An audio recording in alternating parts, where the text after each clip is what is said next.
What's up, y'all? Welcome back to my channel. So today I'm going to be talking about the Dark Mansion Tarot. And this is done by Taroteca Studio. They are awesome. The illustration is done by Magdalena Kazan or Kazans, K-A-C-Z-A-N, not 100% sure. And you can buy this deck at taroteca-studio.com. I will put that on the link down here. They have many sizes of this. I got the big size because I love this illustration. This is my favorite deck. This is a deck I use quite often because I feel like I get the most accurate readings from it. So without further ado, let's talk about it. So the Fool, again, like I've said in past videos, you obviously see someone near a cliff doing some crazy things because it's the beginning of the Fool's journey. And I love in this that he has a dog on a leash, and this dog's just like, well, it's not on a leash. The dog, it's a rope, and the dog's just like, hey, come back here, come back here. Let me be the voice of reason. That is one of my favorite cards from this deck. The Magician, the creative side. And this is very Tim Burton feel. And what I love about what most people do with the High Priestess is if you can see where the candelabras are on the pillars, one is black and one is white. And then you have the grapefruit, pomegranate, sorry. And I always see that as Persephone. Always see that as Persephone. When pomegranates are next to a woman, I see Persephone. The Empress, the mother figure, and I love that it's also got a medieval thing. I love that it's got a Tim Burton feel, a medieval kind of feel. To me, it's a very like artistic deck, and you can get it. So some decks are not for everyone. So some decks you're going to see that have pictures where you're like, I don't get it. And it's because it's the artist's own interpretation or how they wanted their deck to be. So some decks are for more experienced people, I believe, and some decks are for anyone, as long as you know kind of like keywords and stuff, or you can like look at the picture and read like, okay, I get it. So for this one, you have the Emperor, a king on his throne, looking very authoritative, the father figure. The Hierophant. And this one kind of reminds me of the Rider-Waite version as well. So I like this as well.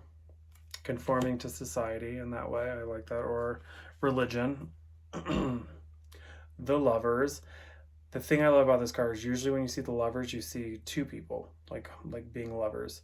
In this one, they've added a third person. And I see that as the reverse side, as obsession. So I like that they did that. The Chariot. Again, a white and black horse being drawn by a man. And this one looks very excited. So again, when I see this one, I see fulfillment, victory, and just things of that nature. Strength, much like the Rider-Waite, woman with a lion. The Hermit is such a fun card for me. Again, you usually see an older man. This guy has a candlestick. He's going to his window, probably talking to the moon, you know, finding his inner calling and what's going on. I love that card too. It's one of my faves of the deck. This one's very simple, but I love the art behind it. A Ferris wheel. And I think this is where I got the idea to do my Wheel of Fortune for my deck, because I like the idea of a Ferris wheel. Just, it goes round and round. Hop on board, because that's life. Justice is, I love that it's a judge, because again, this is about fairness. And even though some judges aren't fair, I like the representation of it being a judge to find the fairness. The Hanged Man, I love, is a vampire. Death. Of course, the Grim Reaper. And the thing about this, what I love is when I see this, I see, what is it called? The River Styx. And that's what I think of.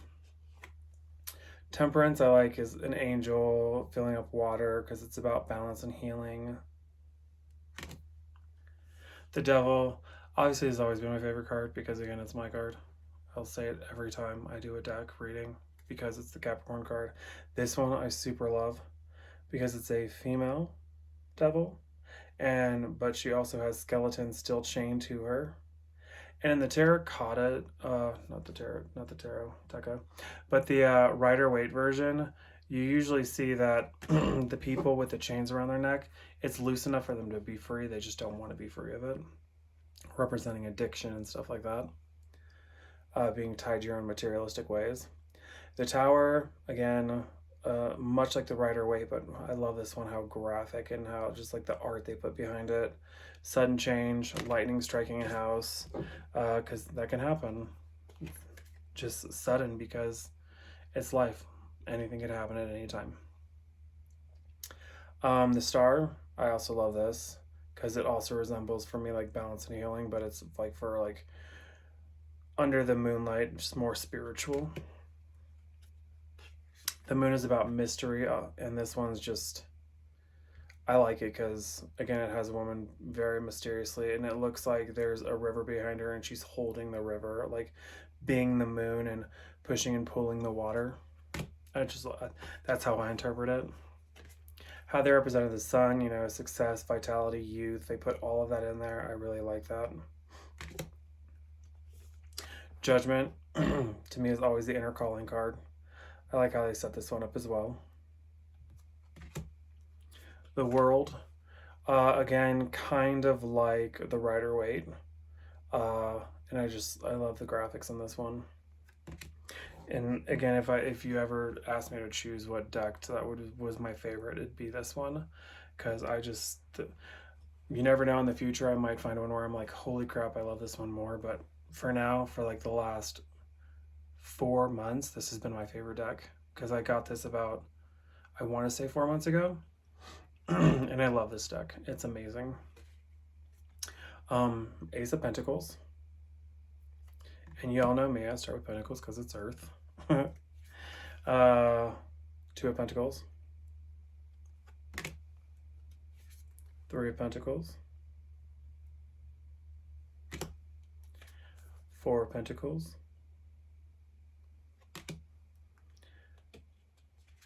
Five of Pentacles. Six of Pentacles.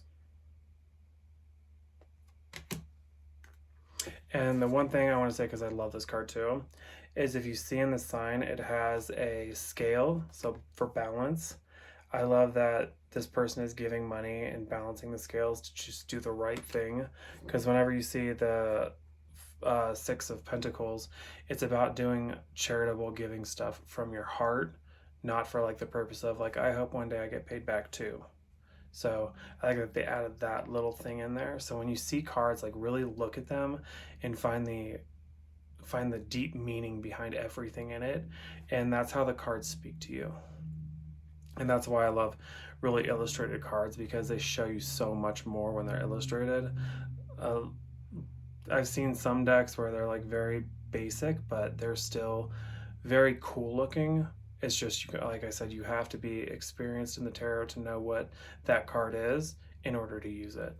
With a deck like this, like the Dark Mansion, you can just read because you get it. It doesn't come with a guidebook, but again, they've illustrated so well that anybody who has been learning more about the tarot, they can really just easily look at it and read it. Seven of Pentacles.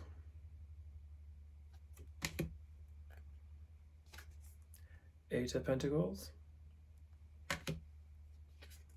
Nine of Pentacles. 10 of Pentacles. Page of Pentacles. Knight of Pentacles. Queen of Pentacles. And I also love this card because it's the abundance card. So she has like all these animals around her and a big old coin. Love it.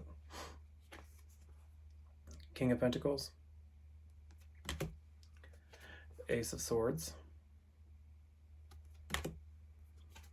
Two of Swords. Three of Swords. And like I say, with this one, you'll usually see a heart with three swords going through it as the pain card. I like how they switched that one up and made it a locket. Four of Swords.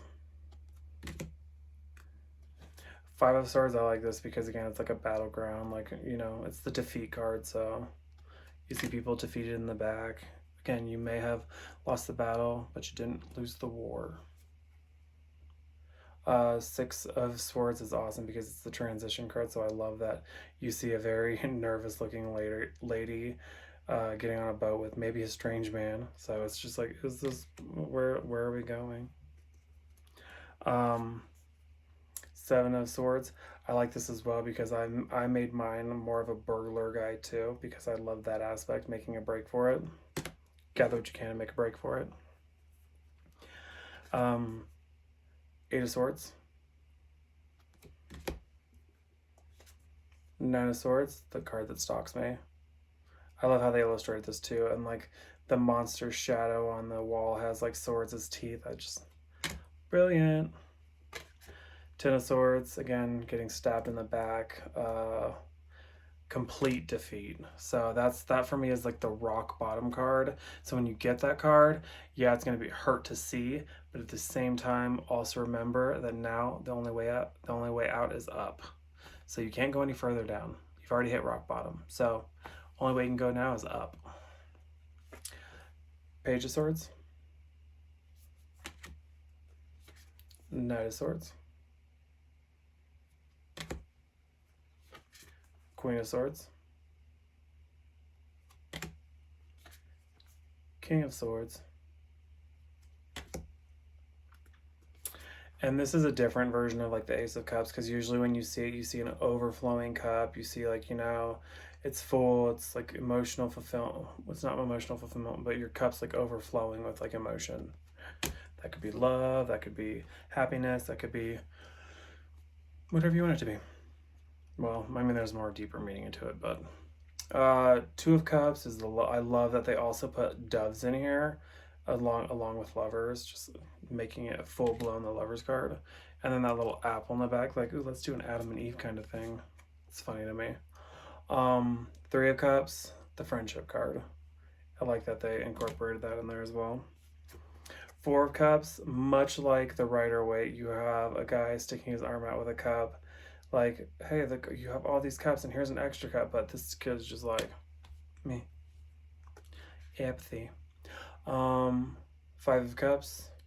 Again, fives are always the challenge. This is the Lost Cup, and the really cool thing that the Tarot Academy I'm going to and the instructor, Ethany, has said, don't cry over spilt milk. So every time I see this card and like I see a Five of Cups with like knocked over cups, I'm like, don't cry over spilt milk. There's a full glass right in front of you. Six of Cups, down memory lane. Seven of Cups. Eight of Cups, and I like this because it's a woman walking away and it's the moving on card. Like she just shipped off someone and, you know, they broke it off and he's off to war and he told her not to wait and she's like, okay, we'll move on. And it's a little morbid, but... Nine of Cups, emotional fulfillment. 10 of Cups, emotional completement. So family, marriage, a lot of things. You and your partner being successful in your relationship. Page of Cups.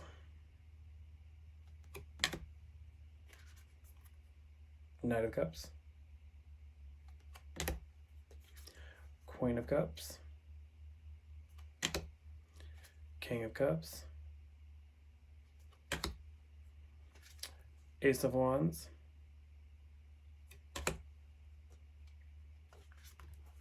Two of Wands. I do like this whole circus aspect too. It's very cool. Like the illustration behind this is just amazing. I love this artwork. And I love that their Three of Wands has like direction based, like a chariot off in the way, like foresight. I just like how they set that up. It's just amazing. Four of Wands, community. Five of Wands, challenge card, conflict. Six of Wands, recognition. So obviously, like, that's really cool. They put a wedding in there because, again, getting recognized as a married couple. Like, again, look a lot of the symbolism in the card and think of like, oh, okay, so got it. Seven of Wands, you usually see it as this: someone standing their ground while they're getting attacked by every angle. Just stick it out. Eight of Wands, I like that it's someone riding a wand or a broom, travel, news. But she also has a satchel, and if I'm not sure if you can see it really deeply in there, so I'm going to try and hold it really closely. That bag has a mail on it, so she's delivering news. So I love that too. Whenever I pull that, I'm like, ooh, who's going to be delivering me news today? Nine of Wands, the resilient card. Ten of Wands, the burden card. Page of Wands. Knight of Wands. Queen of Wands. And King of Wands. Again, I love this deck. It's one of my favorite decks, and it's just so amazing. It's such a fun deck to use, and like I feel for me, it gives me the most accurate readings. Some tarot things you can do is, I know what one of my other friends does is if you're somebody who does readings, you can have, if you have multiple decks like I do, I have tons, you can have the client pick which deck they feel is the best for them. So that's something you can do as well. Hope you all enjoyed this. Again, I'll put the link to where you can buy this deck in the description box. If you all have any other types of cards you want me to read or suggest like I should do a walkthrough, please send them to me. I know I've said this in the past, but future decks I'll start breaking down stuff. I just love doing walkthroughs right now, and I'm almost complete with, actually no I'm not, why would I lie like that? I have a few other decks to go through and like do shows on, like the Game of Thrones one that was I'm gonna be super excited about. So hope you all enjoyed this video. Until next time, I hope you all take it easy. Talk to you later.